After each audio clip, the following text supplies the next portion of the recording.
রিচুয়ালটার main অবজেক্টিভই হলো একটা ডিমনকে ডাকা। মিস নিবেশনা প্লিজ কিছুক্ষণ জল।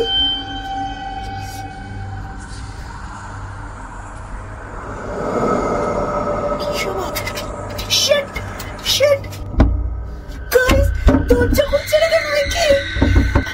আমার এখানে আইফোনটা আমি এখান থেকে চালাই একটু torch. I need some kind of light. কিছু একটা হয়েছে গাইস, এটা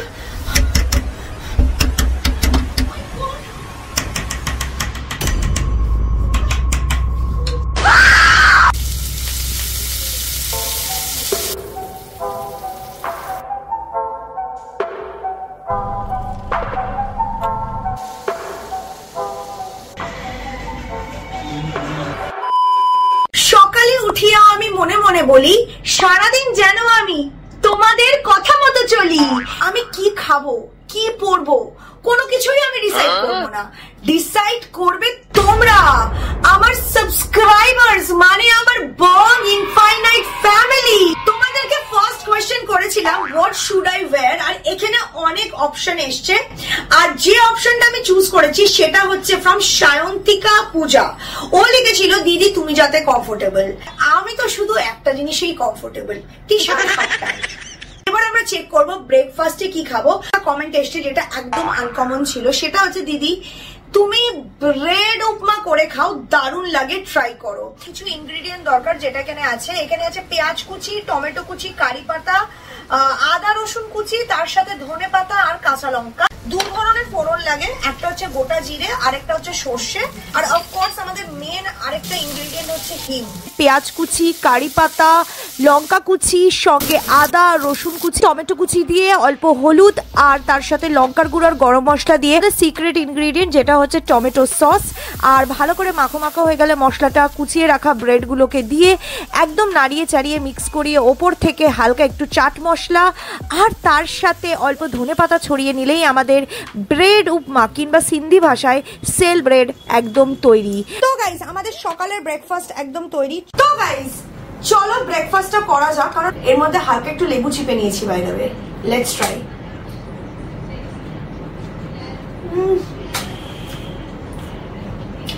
But this is the best way to eat bread.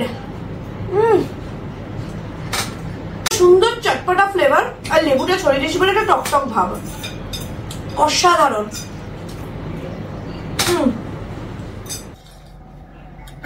গরম গরম গ্রিন টি না খেলে আমার ব্রেকফাস্ট কমপ্লিট হয় না। গাইস আমি কিছু জামা কাপড় কিনেছি, প্লাস একটা দুর্দান্ত মাল্টি স্টাইলার কিনেছি। আলাদা করে curler, volumizer, hair dryer carry করা is too difficult.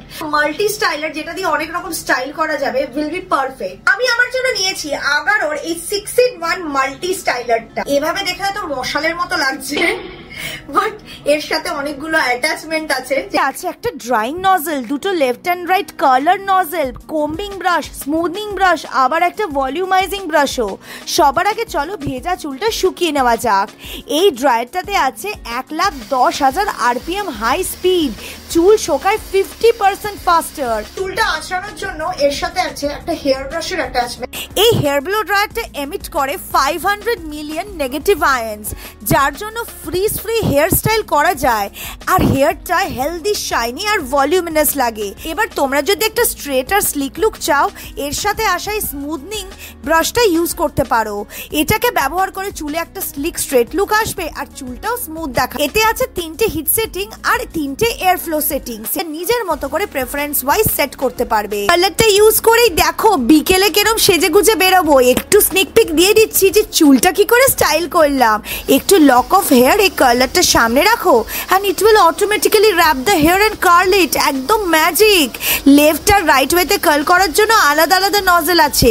Intelligent hit control রয়েছে, তার মানে হেয়ার ড্রায়ারটা যে এয়ার ফ্লো হচ্ছে সে হিটটাকে মেজার করতে পারে up to 1000 Times per second. যতই তুমি চুল ড্রাই করো বা কার্ল করো চুলটা প্রোটেক্টেড থাকবে।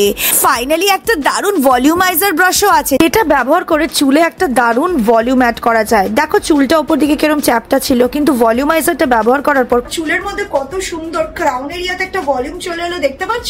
তোমরাও তোমরাও যদি এরকম দুর্দান্ত লেভেলের মাল্টি স্টাইলের চেয়ে থাকো নানান ধরনের হেয়ার স্টাইলিং করার জন্য, লিঙ্কটা ডেসক্রিপশনে পেয়ে যাবে, ডু চেক আউট। কিনেছি এই 3টে ড্রেস, ঠিক আছে, এখানে 3টে ড্রেস আছে, আর এই ড্রেসগুলোর দাম না মাত্র 200 টাকা করে নিয়েছে। বাসন্তী দেবী কলেজের ঠিক সামনেই ফুটে একটা লোক বসে, সেই কটন ড্রেসগুলো বিক্রি করে, উপরে হালকা কাঁথা স্টিচের কাজ, এত দারুণ আর কমফোর্টেবল গাইস, দারুণ ফিট করেছে, তলার দিকটা হালকা প্লিটিং করা, ছড়ানো মিড লেন্থ।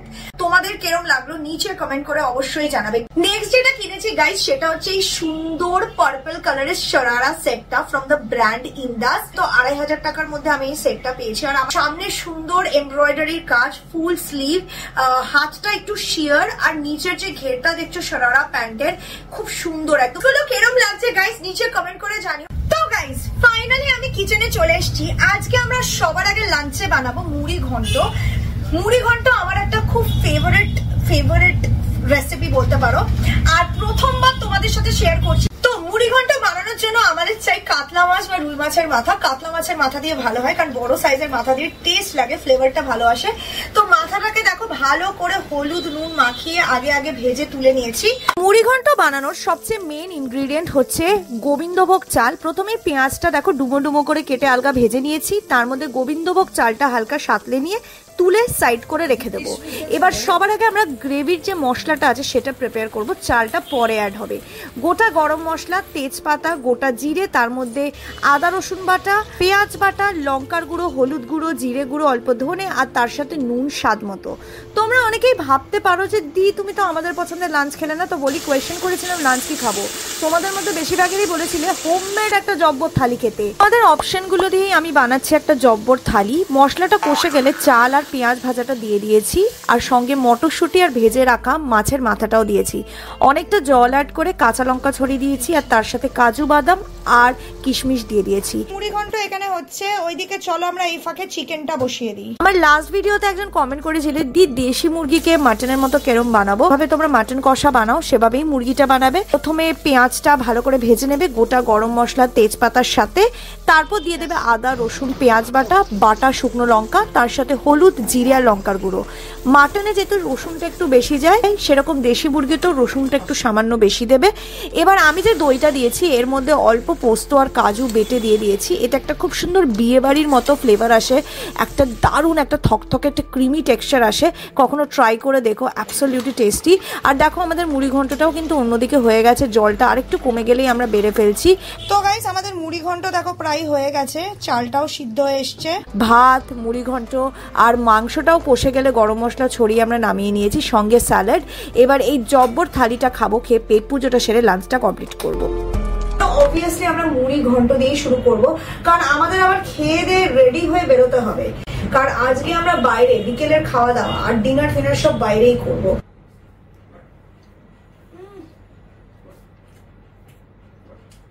সাধারণ লাগছে, খুব সুন্দর একটা গোবিন্দভোগ চালের ফ্লেভার। বহুদিন বাদে মুড়ি ঘন্ট খাচ্ছি। আমি যখন ছোট ছিলাম তখন আমি ভাবতাম মুড়ি ঘন্ট মানে মুড়ি দিয়ে করে, আগে যখন বানাচ্ছিলাম সেটা আমার মনে পড়লো। তার সাথে সুন্দর গরম মশলার ফ্লেভার।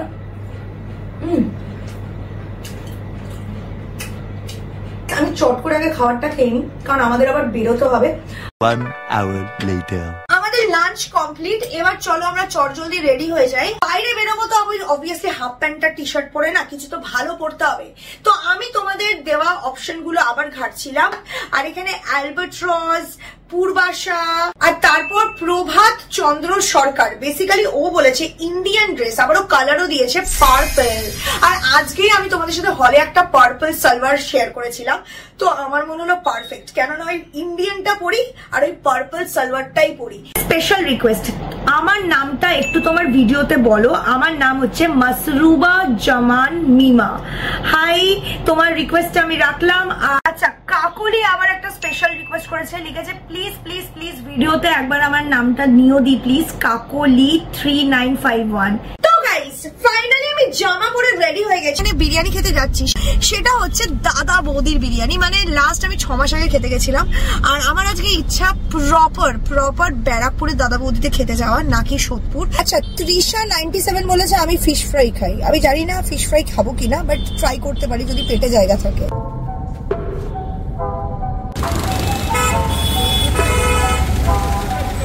ফাইনালি আমরা চলে এসেছি দাদা বৌদির বিরিয়ানিতে। লিফটের জন্য ওয়েট করছি।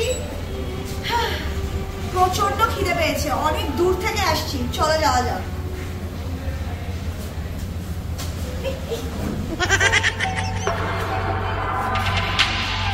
বিরিয়ানি দেখলে আমার খালি খিদে পায়। প্রায় 6 মাস বাদে আজকে আমি চলে এসেছি গাইস দাদা বৌদি রেস্টুরেন্টে। তোমাদের মধ্যে অনেকে বলেছিলে আমাকে ফিশ ফ্রাই ট্রাই করতে, তাই স্টার্টারে নিয়ে নিয়েছি ওদের 1 প্লেট ফিশ ফ্রাই, যেটার মধ্যে 2 পিস ফিশ ফ্রাই ছিল, ভেটকির ফিশ ফ্রাই এটা, সঙ্গে অনেকটা স্যালাড, কাসুন্দি আর মেও। তো গাইস এটা হচ্ছে ওদের মিডিয়াম সাইজ গাইস পাতলা লেয়ার, ভেতরে পুরো সলিড ভেটকি মাছের একটা ফিলে, মোটা ফিলে।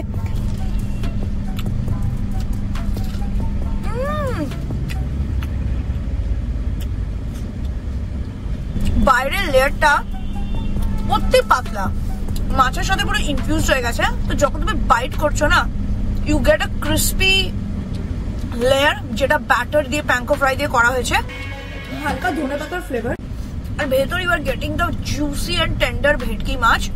মাছটা বেশ ফ্রেশ, অসাধারণ লাগলো, অসাধারণ। গাইস আমাদের হাড়ি ভর্তি বিরিয়ানি চলে এসছে। কিন্তু ওই যে কথা আছে না, ফিশ ফ্রাই খেতে তো আসেনি, বিরিয়ানি খেতে এসেছি। তাই হুকো হ্যাংলার মতো দেখো কেমন বিরিয়ানি খেয়ে আদলামি করছি, যেন জীবনে কোনোদিন খাইনি। বাট বিরিয়ানি দেখলে আমি সত্যিকারই ওভার এক্সাইটেড হয়ে যাই। ঠিকই শুনেছো, এক্সাইটেড না, ওভার এক্সাইটেড। গাইস এটা হচ্ছে দাদা বৌদির কাঁচা লঙ্কার চাটনি আর স্যালাড। 280 টাকার এই বিরিয়ানির প্লেটটাতে বেশ জব্বর অ্যামাউন্টের চাল ছিল, একটা বড় চিকেন লেগ পিস রিকোয়েস্ট অনুযায়ী পেয়েছিলাম, সঙ্গে একটা জব্বর আলু। এবার অনেকে যারা মাটন বিরিয়ানি ভালোবাসো বলতে পারো চিকেন বিরিয়ানি খেয়ে স্বাদ কি বুঝবে। তো বলতে চাই ব্যাপারটা পুরোপুরি নিজস্ব। যে চিকেন খেতে ভালোবাসে সে চিকেন দিয়ে খাবে, যে মাটন খেতে ভালোবাসবে মাটন দিয়ে খাবে। বাট বিনা পার্সন যে মাটন চিকেন দুটোই ট্রাই করেছে, তো আমি বলতে চাই যে মাটনটা সত্যিই দারুণ হয়। কিন্তু পার্সোনালি আমি যেহেতু মাটন সবসময় খেতে প্রেফার করি না, তো আমার চিকেনটা খেতে মারাত্মক লাগে, মন্দ নয়, মাটন থেকে কোনো অংশে কম নয়। হালকা একটু নরম তুলতুলে আলু, তার সাথে চিকেন আর অনেকটা স্যালাড দিয়ে গড়াশে করে বিরিয়ানির চাল মুখে দিয়েই বুঝলাম কলকাতা থেকে যে ব্যারাকপুরের আশা, সেই আশাটা সার্থক হয়েছে। চালটার মধ্যে একটা সুন্দর ভেজা ভেজা ভাব, আর বিরিয়ানির যে মশলাটা না, সেই ফ্লেভারটা চিকেনের ভেতর অবধি গেছে, মানে মাংসের সাথে গড়াশে গড়াশে সেই ফ্লেভারটা পাওয়া যাচ্ছে। হালকা একটু স্যালাড আর ওই যে লঙ্কার ধনেপাতার চাটনি, অসাধারণ লাগছিল গাইজ। এই বিরিয়ানি নিয়ে কোনো কথা হবে না।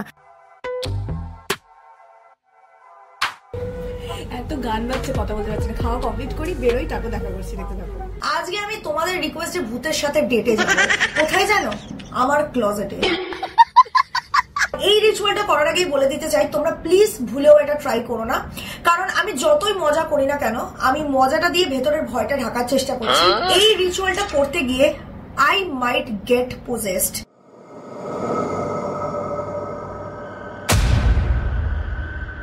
মোবাইলে বার করেছি about the closet ritual. Typically 12টা বাজতে 20 মিনিট বাকি, তো ইটস কোয়াইট লেট নাইট। আজকে আমার বাড়িটা ফাঁকা। সিম্বা আর লাকিকে আমি পাশের রুমে রেখে দিয়েছি, কারণ তোমরা জানো আমি যখনই হরর রিচুয়াল করি ওদেরকে আমার সাথে রাখি না।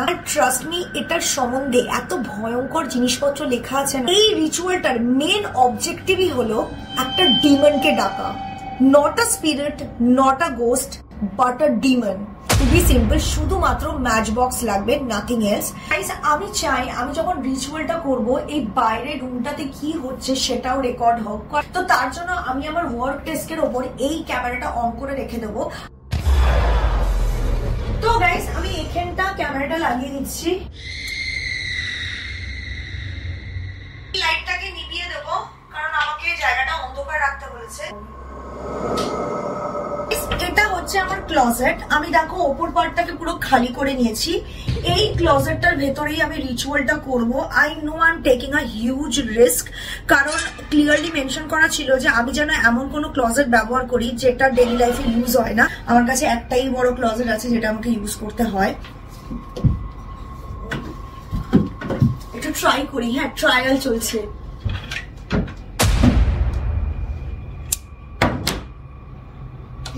God, oh my God, this is so creepy. দরজাটা বন্ধ করে দিলে it becomes so suffocating and so claustrophobic. আমার তো মাথা খারাপ হয়ে যাচ্ছে। Come on, Pai, you can do it. You can. হচ্ছে আর ম্যাচ বক্স, এই ম্যাচ বক্সই হচ্ছে আজকে আমার সাথী। তো চলো এই লাইটটা অফ করি, ওই ক্যামেরাটা যেটা টেবিলের ওপর রেখেছি ওটাকে অন করি আর ভেতরে ঢুকি। গাইস, ঢুকছি। Guys, tata, bye bye, bye bye.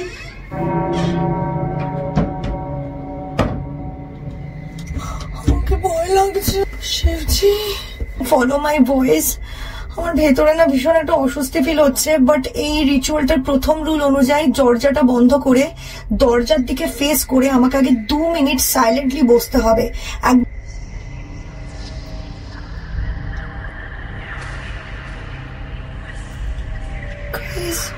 2 minute হয়ে গেছে।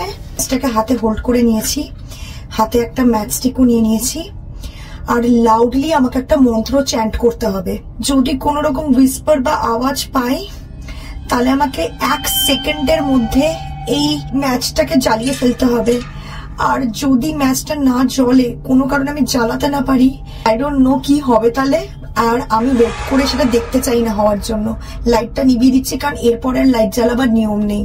এবার চলো আগে মন্ত্রটা চ্যান্ট করি। Show me the light or leave me in the darkness. আমি মন্ত্র তো চ্যান্ট করে নিলাম, না কিরকম একটা ঠান্ডা ঠান্ডা লাগছে।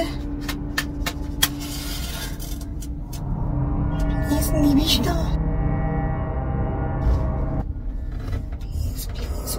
Please please. Oh my God, what is wrong? Guys,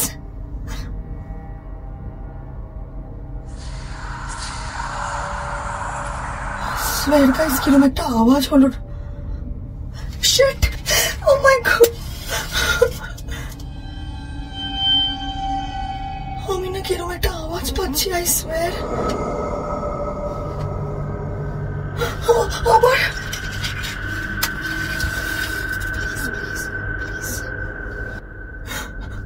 আরে নিবিস না। Guys, something is really fishy. নিবে যাচ্ছে কেন কাঠিগুলো এরকম? Shit, shit, এটা কি হচ্ছে?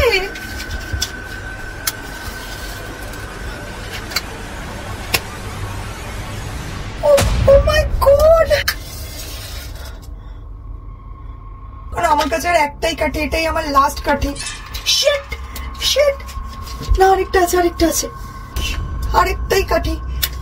Shit, shit, নিবিস না প্লিজ, একটু থাক।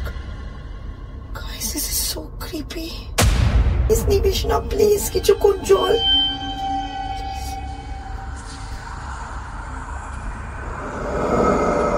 কি শোভা। Shit, shit, guys, দরজা খুলছে না কেন? কি গাইস, আমার এখানে আইফোনটা আছে, আমি এখান থেকে চালাই একটু টর্চটা, সাম কাইন্ড অফ লাইট। আমাকে কিছু না কিছু লাইট তো না, কিছু একটা হয়েছে গাইস। এটা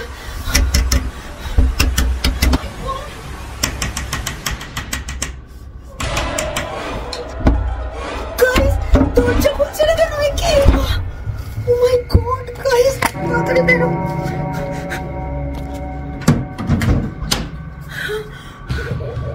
I don't know, there was something wrong.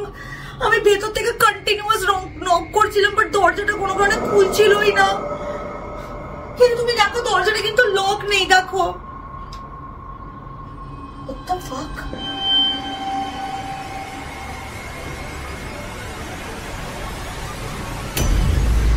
Guys, there is something seriously wrong. আমার আলমারির দরজাটা ভেতর থেকে মনে হচ্ছে কে যেন টেনে রেখেছে, যেন খুলছে না।